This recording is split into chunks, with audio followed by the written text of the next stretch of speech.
على الظالمين أشهد أن لا إله إلا الله وحده لا شريك له وأشهد أن محمدا عبده ورسوله اللهم صل وسلم على سيد المرسلين وعلى آله وصحبه أجمعين ربي اشرح لي صدري ويسر لي أمري واحلل عقدة من لساني يفقهوا قولي ربي يسر وتعسر ربي تمم بخير يا أرحم الراحمين.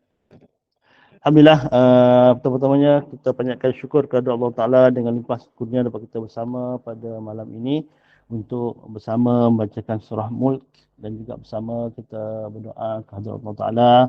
Mudah-mudahan Allah Ta'ala merahmati kita dan makbulkan doa-doa kita insyaAllah.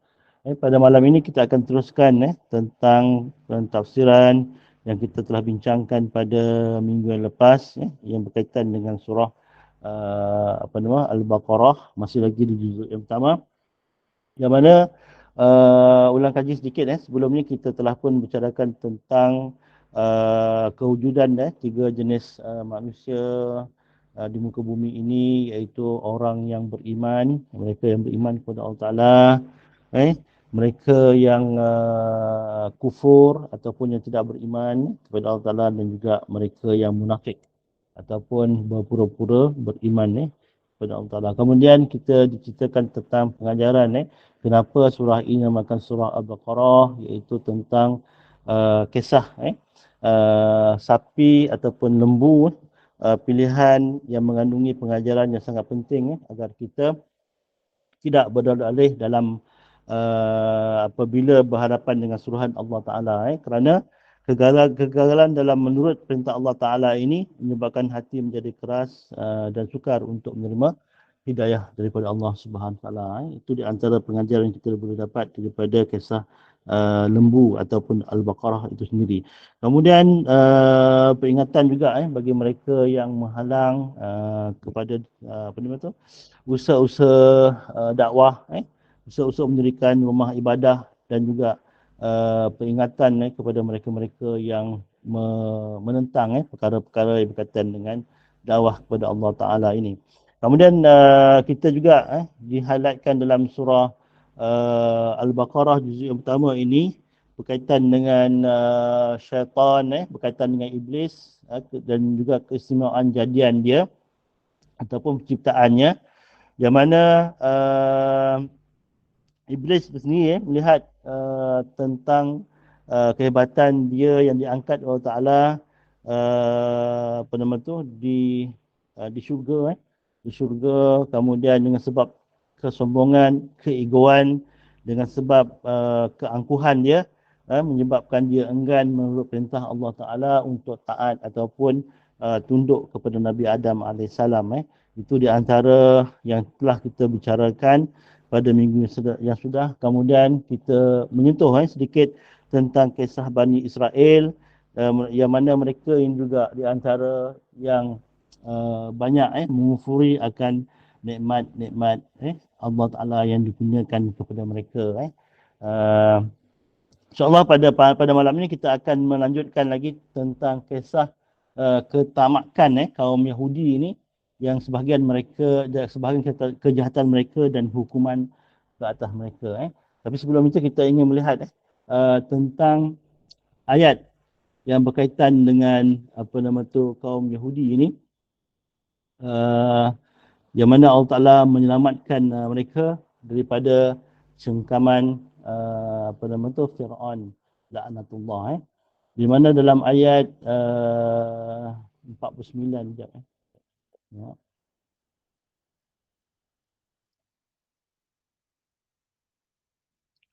Ayat dalam ayat 49 ini, wa idh najjaynakum min ali fir'auna yasumunakum su'al adzab yuzabbihuna abna'akum wa yastahyuna nisa'akum wa fi dzalikum bala'um min rabbikum azim. Yang maksudnya, dan ingatlah, wa idh najjaynakum min ali fir'aun, dan ingatlah ketika kami selamatkan kaum Bani Israel ini daripada Fir'aun dan pengikut-pengikutnya. Mereka menimpakan kepadamu seksaan yang seberat-beratnya. Mereka menyembelih anak-anak laki-lakimu dan membiarkan hidup anak-anak perempuanmu, dan pada mereka itu terdapat cobaan-cobaan yang besar dari Tuhan. Wa fi dzalikum bala'um min rabbikum azim.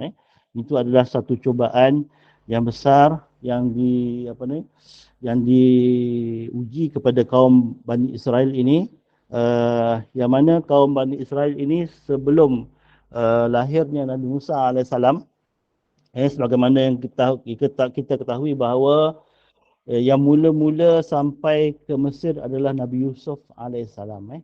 Kemudian setelah itu adik-beradik Nabi Yusuf alaihissalam pun berhijrah ke Mesir, dan mereka ini telah pun bersama-sama tinggal di bumi Mesir ini, dan selepas itu iaitu lebih kurang dalam 400 tahun, lama, lebih kurang dalam 400 tahun selepas itu, maka lahir membiaklah ataupun berkembanglah kaum Bani Israel ini dengan jumlah mereka yang mencapai ratusan ribu, yang mana jumlah ini kata orang tu kategorinya dah ramailah, orang berhijrah ataupun orang Bani Israel ini telah pun duduk di negeri Mesir. Pada ketika itu golongan Kipti ataupun penduduk tempatan semakin terdesak kerana Bani Israel ini giat bekerja dan memiliki pemikiran ataupun kecerdasan pemikiran. Maknanya Bani Israel ini mereka itu orang-orang yang pandai-pandai. Kemudian penduduk tempatan pula mereka ini golongan yang biasa-biasa dan ramai yang tidak cerdik. Dan di samping itu mereka sangat mementingkan diri sendiri. Kaum Bani Israel pula mementingkan diri sendiri. Mereka masih ataupun tetap menganggap diri mereka itu sebagai Sya'bullah al-Mukhtar. Itu hamba Allah Ta'ala yang terpilih. Golongan Tuhan, ataupun mereka ini adalah di antara golongan yang terpilih. Sebab itu mereka tak mahu bersatu dengan penduduk tempatan dan tidak mahu bekerja sama atau iaitu membantu mereka dalam kehidupan sehari-harian. Ini penduduk Bani Israel. Kalau kita tengok mereka ini kalau tak salah kalau kita lihat kaum yang asing di muka bumi kita ni, di bumi Malaysia ini juga kita akan bersama dengan mereka, kita akan hidup dengan mereka, tapi mereka ini lebih kaya, tapi mereka ini lebih cerdik, tapi mereka ini lebih kehadapan. Nanti di situ anak cucu kita akan menghadapi masalah ini sebagaimana kaum Kipti menghadapi masalah ketika berhadapan dengan Bani Israel ini. Mereka orang-orang yang cerdik, mereka orang-orang yang maju, mereka orang-orang yang mempunyai kepandaian. Di situlah kaum Kipti ini tertekan. Kaum Kipti ini tertekan. Mereka melihat keadaan ini dah tak boleh dah dibiar. Mereka khawatir sebab Bani Israel ini semakin banyak jumlahnya, maka mereka pun menguasai keadaan dan penduduk tempatan semakin terdesak. Oleh sebab itulah mereka berusaha untuk melemahkan kekuatan Bani Israel. Mula-mula Firaun telah mewajibkan kerja paksa kepada mereka. Maksudnya telah mewajibkan setiap kaum Bani Israel ini menjadi pekerja paksa. Mereka telah pun memulakan kerja-kerja itu kerana melihat kaum Bani Israel ini telah pun macam melampau-lampau di bumi Mesir ini. Kemudian semakin meningkat pula pembunuhan anak-anak laki-laki kaum Bani Israel dan hanya anak-anak perempuan mereka dibiarkan hidup. Itu disebutkan sebagai وَيُذَبِّحُونَ أَبْنَاءَكُمْ وَيَسْتَحْيُونَ نِسَاءَكُمْ. Maknanya anak-anak laki-laki kamu itu disembelih dan dibiarkan anak-anak perempuan kamu. Penderitaan yang dialami Bani Israel itu merupakan ujian bagi mereka kerana mereka telah melupakan nikmat Allah SWT mana mereka ini melakukan bermacam-macam dosa. Kemudian Allah SWT mengampuni dan menerima taubat mereka dan dikurniakan pula nikmat yang besar, iaitu diselamatkan daripada kesesaraan yang mereka alami dari kekejaman Firaun ini. Tetapi rahmat itu merupakan ujian bagi mereka juga. Apakah nanti mereka akan mensyukuri nikmat itu ataupun tidak. Maka ketika kaum Bani Israel itu telah pun hebat diseksa oleh kaum Kipti, puak Fir'aun ini, apa nama tu, askar-askar Fir'aun, maka Allah Ta'ala turunkan penyelamat yang bernama Musa alaihissalam. Ketika kelahiran Musa pun banyak cabaran, banyak cabaran di mana Nabi Musa alaihissalam lahir dalam keadaan terpinggir, tidak seperti bayi yang biasa. Kemudian ibunya terpaksa menghanyutkan Nabi Musa ke perairan Sungai Nil. Kemudian di situ isteri Firaun telah bila melihat bayi disuka, tapi Firaun tidak. Firaun menganggap bahawa ini mesti musuh yang datang ini, ataupun mereka menganggap bahawa ini mesti keturunan Bani Israel. Lalu mereka memantau di manakah rumah yang ibu melahirkan baby. Mana rumah yang ibu melahirkan baby ini, takut baby ini daripada kaum Bani Israel. Dicari memang tak jumpa. Tak jumpa ibu Fir'aun, iaitu, dan tak ada pula berita adanya seorang ibu melahirkan bayi laki-laki, tak ada. Maka ketika itu Fir'aun beritahu, biarlah dulu, nanti kita akan uji. Itu yang ketika itulah kita diceritakan kepada kita tentang bagaimana Fir'aun menguji baby ini, Nabi Musa alaihissalam ini, jika baby ini seorang yang baik, yang cerdas, dia akan pilih di antara satu ni. Satu diletakkan benda yang baik, dan satu lagi benda yang tak baik. Maknanya benda yang tak baik ini arang lah, arang yang benda tu bercahaya, iaitu yang terbakar. Kemudian satu lagi yang tak menarik, ataupun benda yang baik tapi tak menarik. Dan tentu dia akan cakap, baby dia akan pilih benda yang menarik, yang nampak bercahaya. Tapi Nabi Musa AS dilindungi Allah Ta'ala, tetap memilih sangkaan Fir'aun. Bila Nabi Musa memilih arang yang membara itu, lalu dia ambil dan masuk dalam mulut dia, dikemam. Ketika itulah yang dikatakan Nabi Musa ini lidahnya telah pun kelu. Turun ayat Rabbi syuhli sadri wa yassir li amri wahlul 'uqdatam min lisani yafqahu qawli. Apa nama tu, doa yang diturunkan kepada Musa supaya Allah Ta'ala elokkan tutur katanya dan melancarkan apa nama tu, apa yang diperkatakan. Mudah-mudahan umatnya memahami apa yang dikatakan. Dan juga Musa dibantu oleh Nabi Harun, kerana Nabi Harun ini lebih petah bercakap. Itulah dugaan kepada Nabi Musa berhadapan dengan Fir'aun. Lalu Fir'aun membenarkan Nabi Musa hidup di istana dia, membesar di istananya, kerana menyangka bahawa ini bukan musuh dia. Begitulah kalau kita lihat kepada nikmat-nikmat yang diberikan kepada Bani Israel ini, umat Islam kita ini dapat juga mengambil pengajaran yang sangat berharga dari kisah ini. Allah Ta'ala mula-mula melimpahkan bermacam-macam nikmat kepada umat Islam, sehingga umat ini telah bersatu di bawah panji-panji Islam dan hidup dalam persaudaraan yang kukuh, serta berhasil membangunkan negeri Islam yang kuat. Tetapi kemudian terjadilah perpecahan di antara umat Islam, sehingga Allah Ta'ala mendatangkan malapetaka kepada mereka. Khalifah Abbasiyah pada ketika itu di Baghdad diruntuhkan oleh bangsa Tatar. Kemudian terjadi perang salib dalam waktu yang sangat panjang, itu lebih kurang 200 tahun. Sementara itu bangsa-bangsa barat menyusup ke negeri-negeri Islam, menguasai sumber-sumber kekayaan umat Islam, sehinggalah umat Islam di mana-mana pun menjadi lemah. Ini berlaku pada tahun awal hujung 1800, 1800, ataupun dah bermulalah 1500 tu dia dah bermulalah penguasaan barat ini terhadap bumi umat Islam. Tapi masa itu umat Islam masih kuat lagi di sebelah timur, di sebelah apa nama tu, kerajaan kepimpinan khalifah Islam masih lagi kuat ketika itu. Di hujung tahun 1800, 1888 tu bermulanya kelemahan umat Islam, sehinggalah hancurnya kerajaan Osmaniyah di Turki pada tahun 1920-an ataupun 1930-an. Ketika itu umat Islam dah tidak mempunyai sebarang pemimpin untuk memimpin umat Islam. Kemudian wa idz faraqna bikumul bahra fa anjaynakum wa aghraqna ala fir'auna wa antum tanzurun. Dan ingatlah Allah Ta'ala berfirman kepada kita, dan ingatlah ketika kami telah belah untukmu lautan.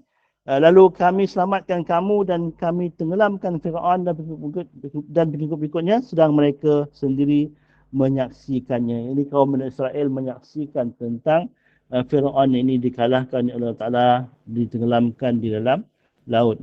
Dalam ayat ini menyebutkan tentang nikmat yang lain yang diberi oleh Allah Ta'ala kepada kaum Bani Israel.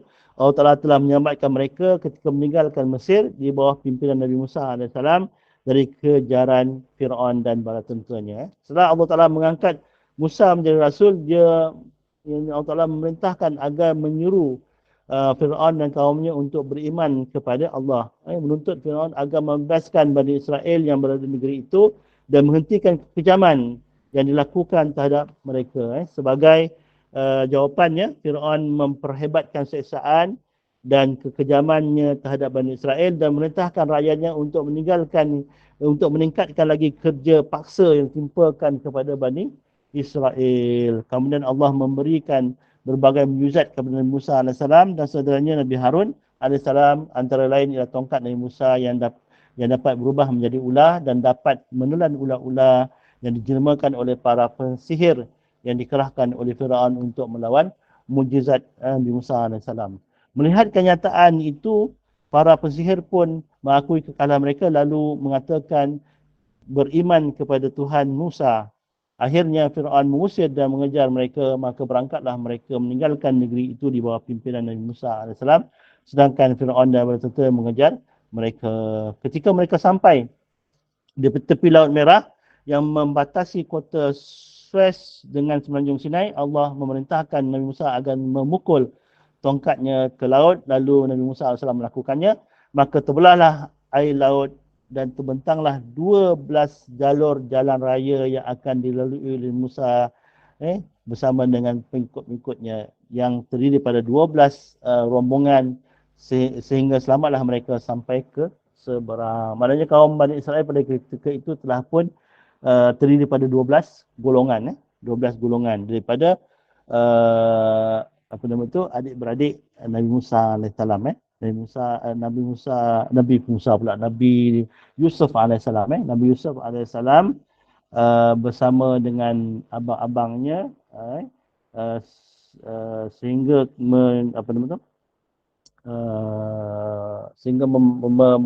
membangunkan ataupun telah terdiri pada 12 golongan, 12 golongan kaum Bani Israel. Maknanya ramai kaum Bani Israel ketika itu sehingga terpecah kepada 12 golongan dan lautan yang terbelah itu mempunyai 12 cabang dan setiap orang akan lalu mengikut golongan ataupun cabang masing-masing sehinggalah sampai ke seberang.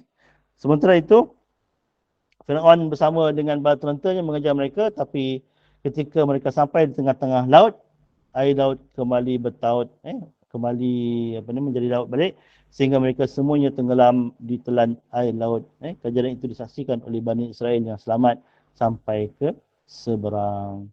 Terbelahnya laut merupakan salah satu daripada di antara mukjizat Nabi Musa AS untuk membuktikan kepada manusia bahawa Allah Ta'ala adalah maha berkuasa.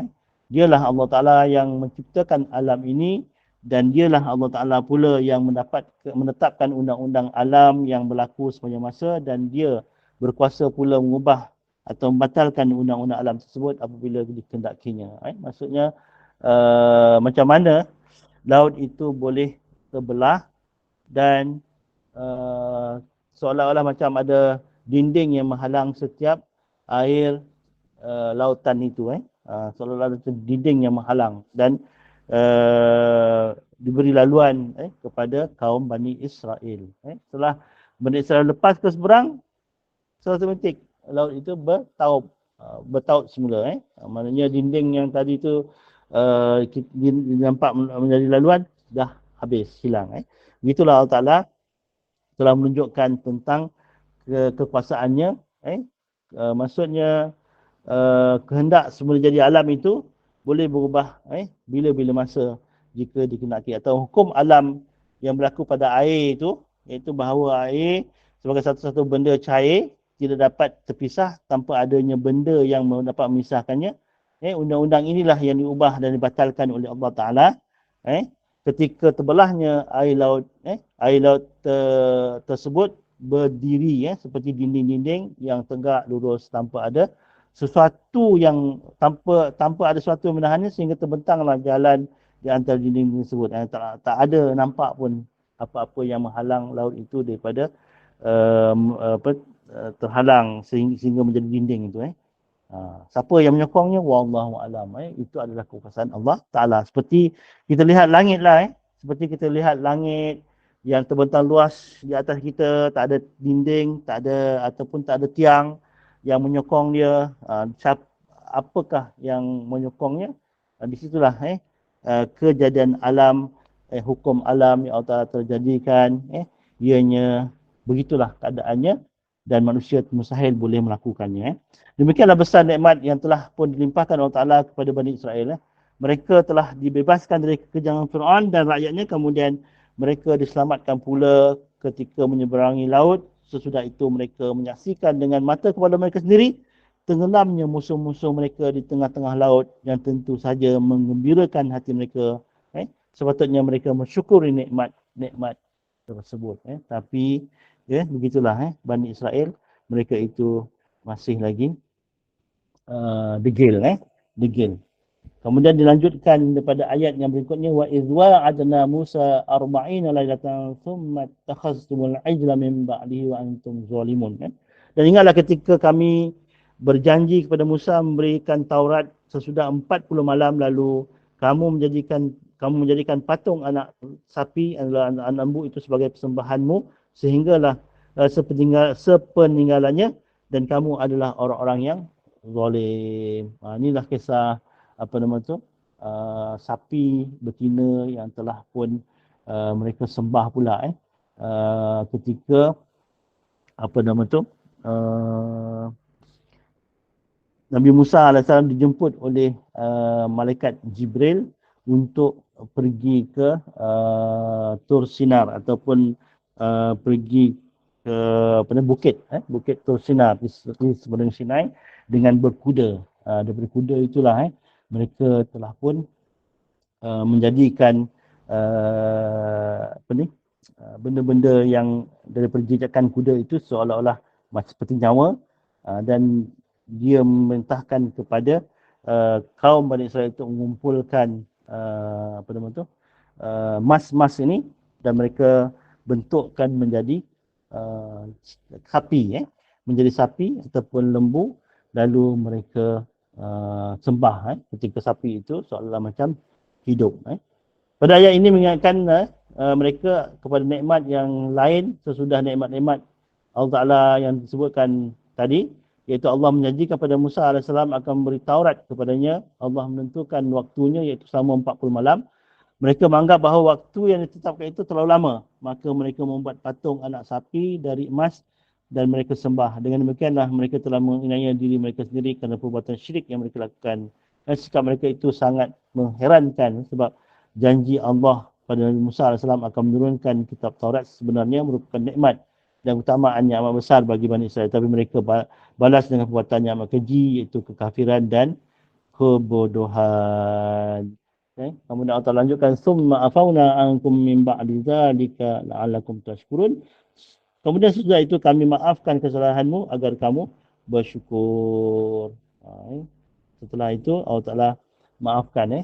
Ini sini ada dilanjutkan dalam kisahnya pada ayat 54 tu. Wa iz qala Musa liqaumihi ya qaumi innakum zalamtum anfusakum bi ittikhadhikumul ijla fatubu ila bari'ikum faqatulu anfusakum zalikum khairul lakum 'inda bari'ikum fataba 'alaikum innahu huwat tawwabur rahim.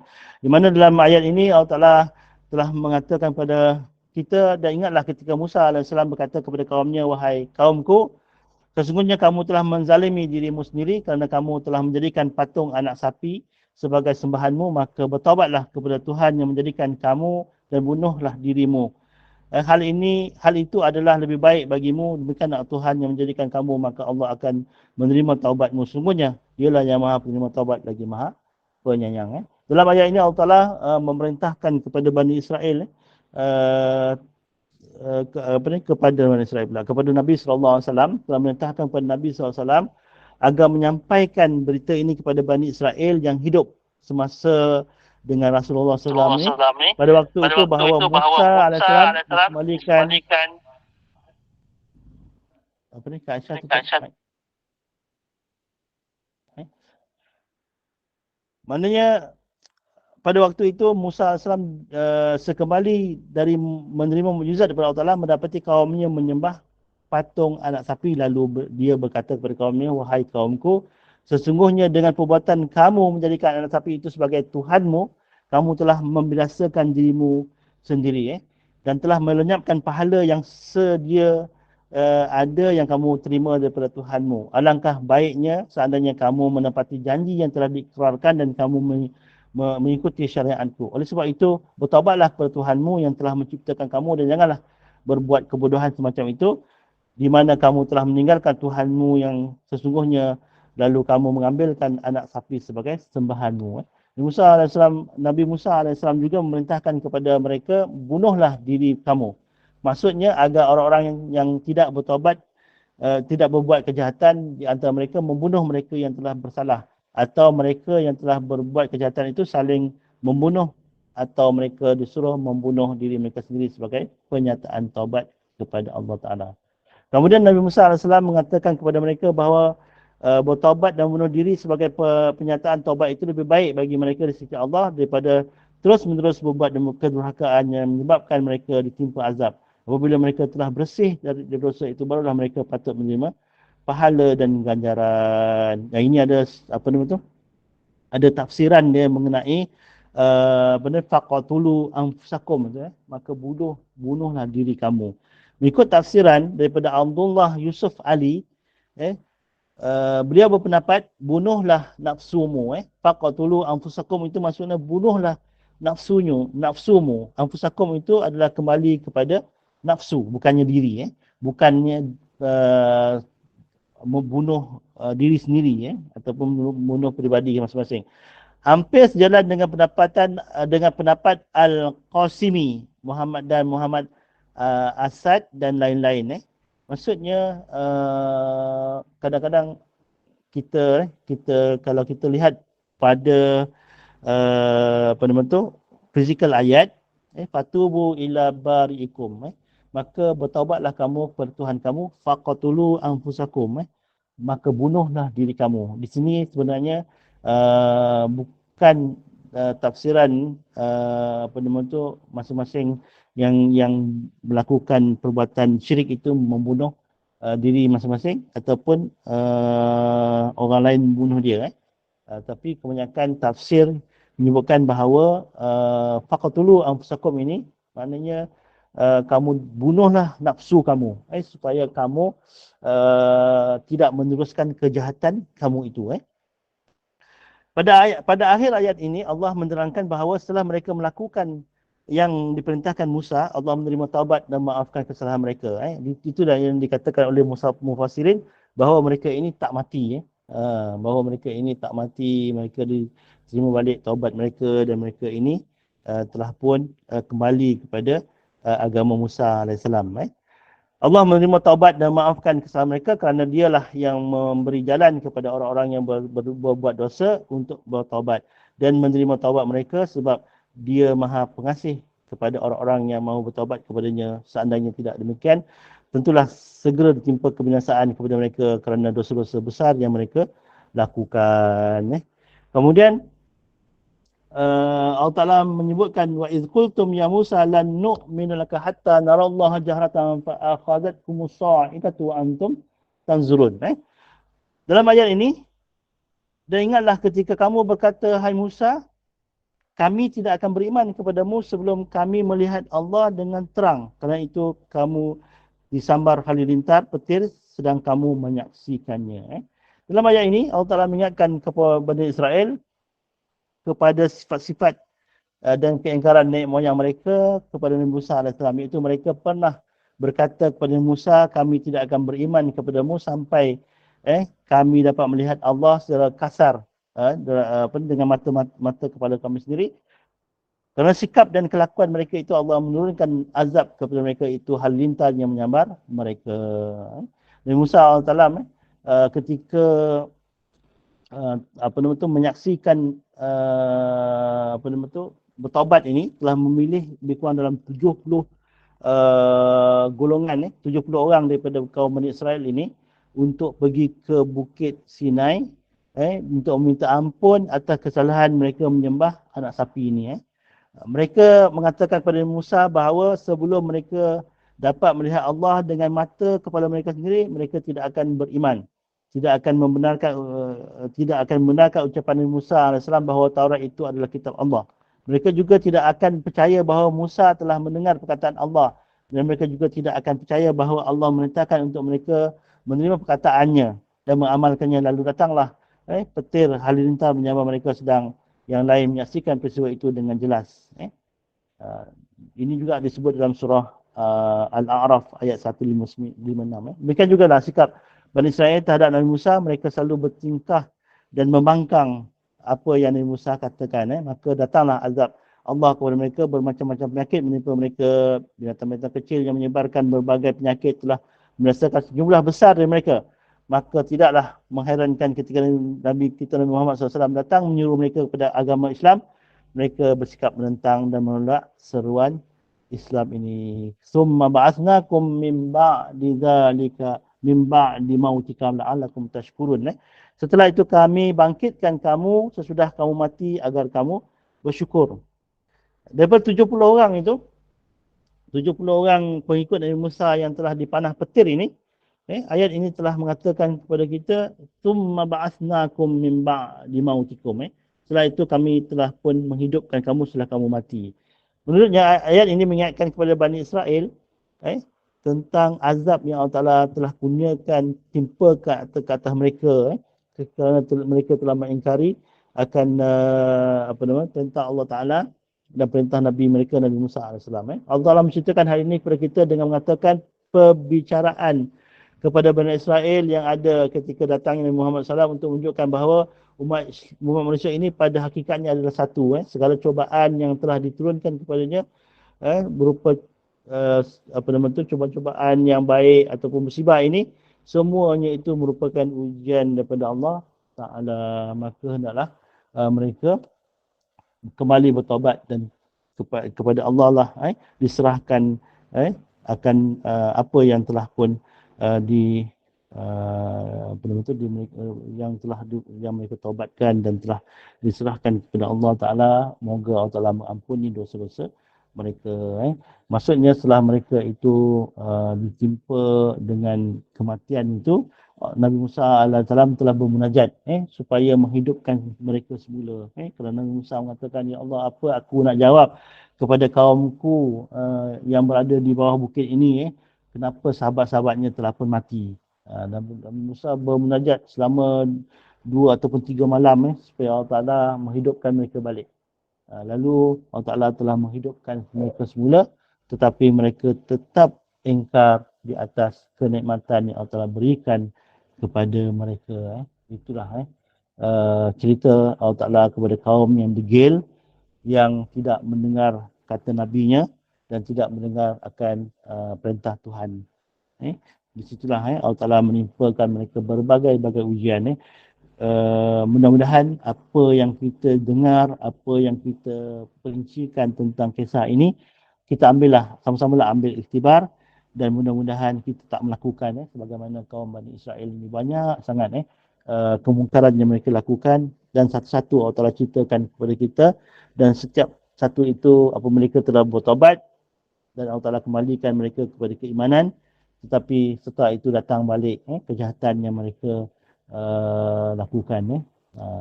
Begitulah kita kan, setiap kali kita dah bertaubat, kadang-kadang kita lupa balik, kita buat balik benda yang sama kan. Di situlah kita sama-sama berfikir bahawa Allah Ta'ala ini Maha Pengasih, Maha Penyayang, tetapi ada hadnya juga.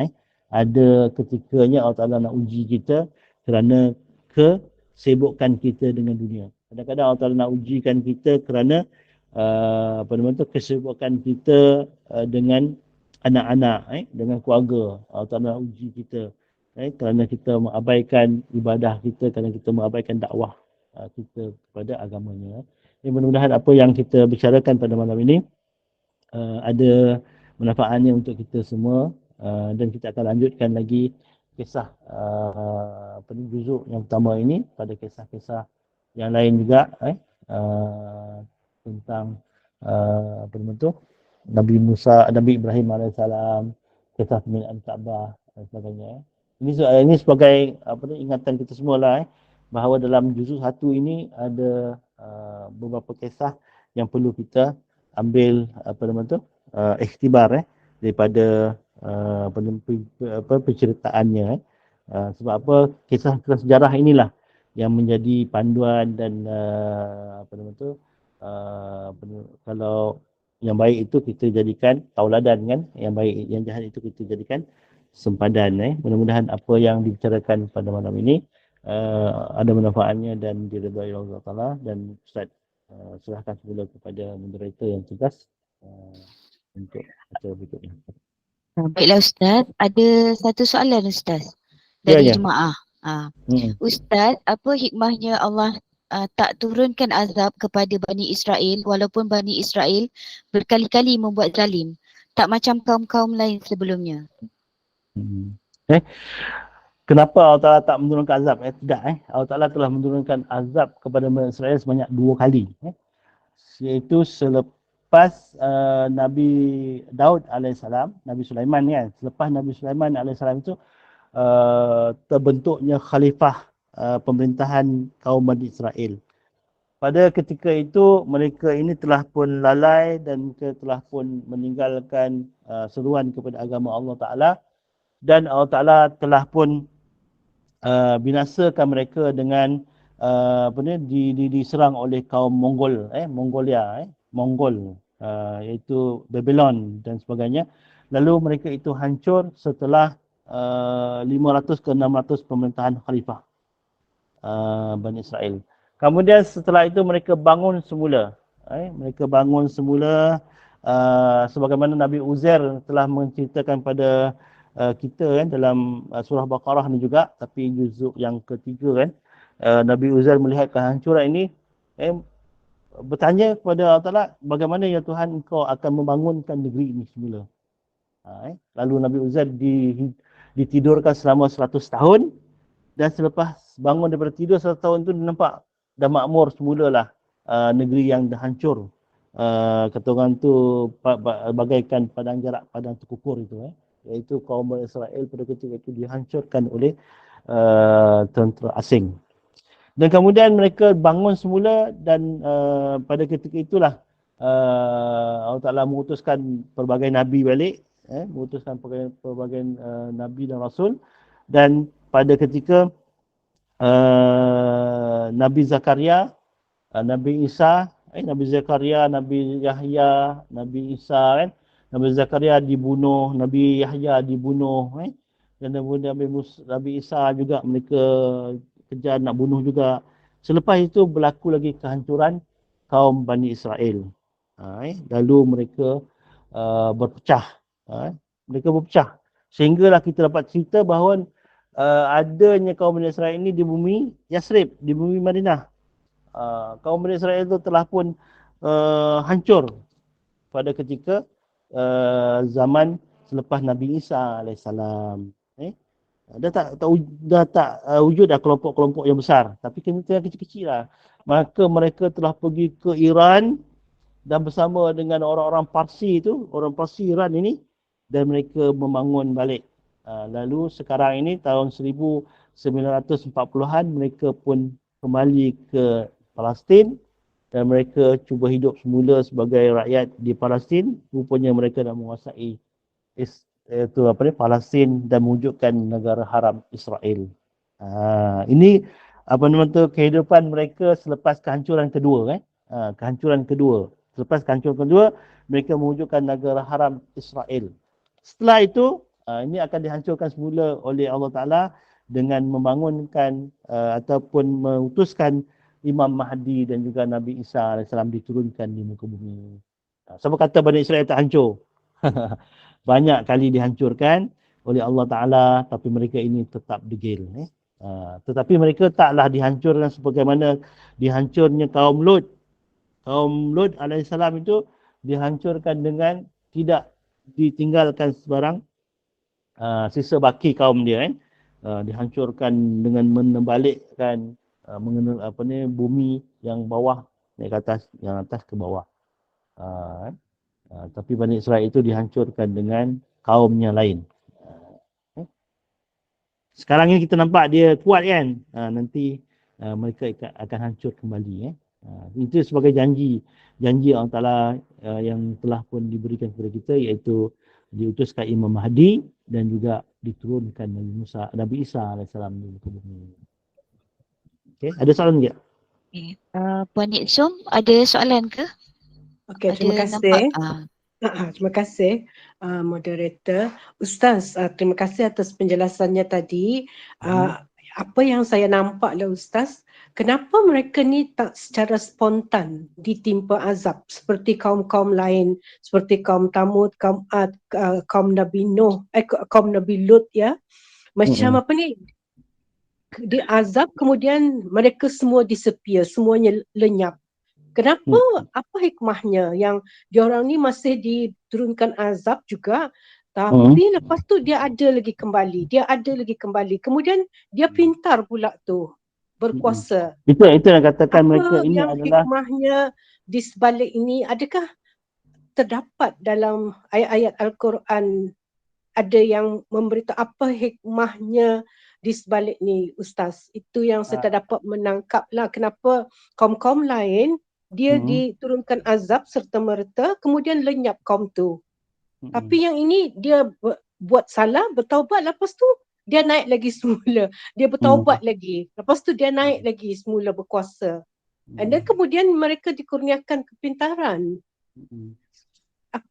Bagaimana tu Ustaz? Okay, apa hikmah di sebalik tu? Hikmah di sebaliknya adalah mereka ini adalah keturunan Nabi Ibrahim AS. Keturunan Nabi kita, Nabi Muhammad SAW, iaitu Bani Israel ini daripada Nabi Ishak, Yaqub AS, dan kemudian lahirlah daripada Yaqub itu 11 anaknya 11 anaknya, kemudian daripada situlah terbentuknya kaum Bani Israel. Itulah kesimpulan mereka yang disebut sebagai Sya'bullah Al-Mukhtar. Maknanya mereka ini adalah golongan Tuhan yang terpilih. Maksudnya apabila mereka ini adalah golongan para anbiya, golongan para anbiya ini telah pun didoakan oleh Nabi Ibrahim. Nabi Ibrahim AS telah berdoa kepada Allah Ta'ala supaya Allah Ta'ala mengangkat keturunannya itu menjadi keturunan yang baik-baik, keturunan para Nabi, keturunan yang disegani oleh manusia di muka bumi ini.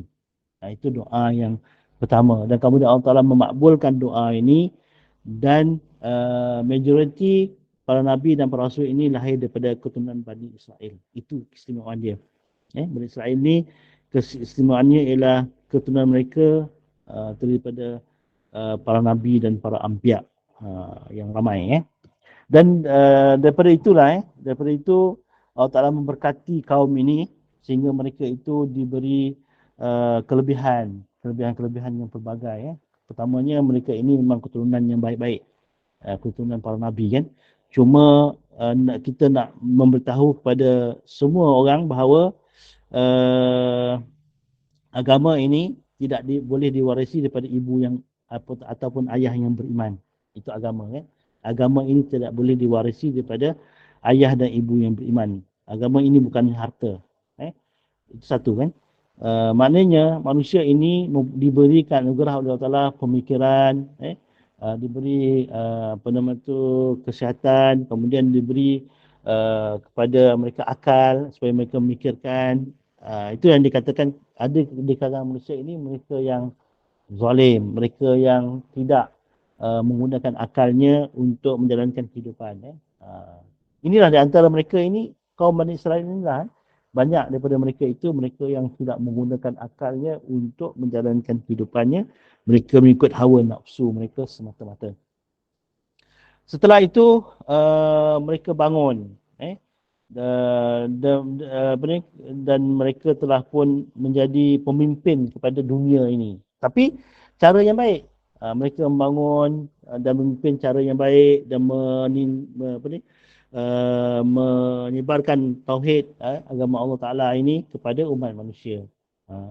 Tapi ada di kalangan mereka ini mereka yang sombong-sombong, mereka yang angkuh, sebagaimana peristiwa Talut dan Jalut, di mana dalam peristiwa Talut dan Jalut ini ketika ketiadaan pemimpin yang boleh memerintah setelah terputusnya setelah zaman Nabi Allah Sulaiman itu, ada Nabi tetapi tidak ada Rasul yang memerintah.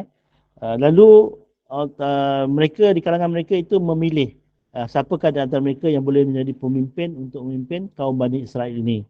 Lalu apa nama tu, untuk melawan Jalut, Jalut yang begitu kejam, Jalut yang begitu kejam. Kemudian Allah Ta'ala telah memilih Talut. Allah Ta'ala telah memilih Talut di kalangan orang-orang yang miskin. Orang-orang yang miskin tapi dia mempunyai akal yang cerdas dan kekuatan tubuh badan. Lalu dialah yang mengetuai peperangan itu untuk memerangi Jalut. Pada ketika itu lahirlah Nabi Daud AS. Ketika itu Nabi Daud AS ketika itu masih muda lagi, masih belia lagi, lalu membunuh Jalut. Bila dapat membunuh Jalut itu, Nabi Daud AS diangkat oleh Allah Ta'ala menjadi khalifah, menjadi pemimpin, lalu dilantik menjadi rasul dan juga nabi sebagai khalifah di muka bumi. Dari situlah mereka bangun semula. Itu setelah mereka hancur. Mereka bangun balik, kemudian dilantik sebagai rasul balik. Dan kemudian pemerintahan itu berlanjutan sehingga mereka ini memerangi musuh-musuh Tuhan. Mereka memerangi musuh-musuh Tuhan, bukannya mereka semata-mata orang jahat. Tak. Mereka ini orang baik-baik. Mereka mengajak manusia kepada Tuhan yang Esa. Tapi ada di kalangan mereka ini orang yang degil, yang jahat. Orang yang degil, yang jahat ini yang telah menyebabkan bangsa itu musnah. Itu sebablah bangsa ini tidak dimusnahkan 100% oleh Tuhan kerana ada di kalangan mereka ini orang yang baik-baik. Ada di kalangan mereka ini orang yang menjalankan perintah Tuhan. Tetapi yang degilnya lebih beramai. Yang legilnya lebih ramai, yang buat mungkarnya lebih ramai, maka Tuhan turunkan balak kepada mereka. Di situlah bila kita lihat hikmah dia itu, kalau macam keturunan yang lain-lain itu, macam apa nama tu yang dihancurkan 100% itu memang tak ada orang yang baik ni, kecuali Nabi dia aja. Lalu dihancurkan 100%. Tapi Bani Israel ni tak. Kenapa dia tak dihancurkan 100%? Kerana ramai di kalangan mereka ini yang baik juga. Bukan yang jahat saja, tapi ada yang baik. Begitu juga kalau macam kita membiarkan maksiat berluasa, maksiat secara terang-terangan. Secara terang-terangan maksudnya pelacuran secara terang-terangan, kemudian LGBT secara terang-terangan dan tak ada pun orang yang nak mencegahnya. Di situ Allah Ta'ala akan menimpa azab kepada keseluruhan penduduk di kawasan itu. Bukan tak ada orang baik, ada. Tapi oleh kerana tak ada orang yang nak ke depan bagi menghalang perkara itu terjadi, maka turunlah azab. Begitulah kaum Bani Israel. Mereka itu ramai di kalangan mereka itu orang-orang yang sombong, sehingga Allah Ta'ala menurunkan azab kepada mereka dan mereka itu menjadi serpihan, menjadi serpihan. Ada di kalangan mereka itu orang-orang yang baik. Kalau kita pergi Israel sendiri pun, kita akan jumpa golongan-golongan ini bukannya jahat. Bukan golongan jahat semua. Ada yang kaki ibadah, ada yang baik-baik. Golongan yang berdigelar Yahudi je yang jahat. Sebab mereka ini ada pecah-pecahan dia. Kalau mereka yang jahat-jahat ni semua kita gelar sebagai Yahudi. Tapi yang baik-baik ni Bani Israel lah. Siapa-siapa yang nak melihat sendiri kaum ini boleh pergilah ke ke Baitul Muqaddis dan boleh bercampur dengan mereka, melihat kehidupan mereka lah macam mana. Ada tak di kalangan mereka orang yang baik-baik? Ada. Tapi yang jahat itu lebih ramai. Wallahu a'lam bishawab. Baiklah, ada apa-apa lagi soalan dari jemaah? Jelas ya? InsyaAllah kita akan kongsi balik pada minggu hadapan insyaAllah.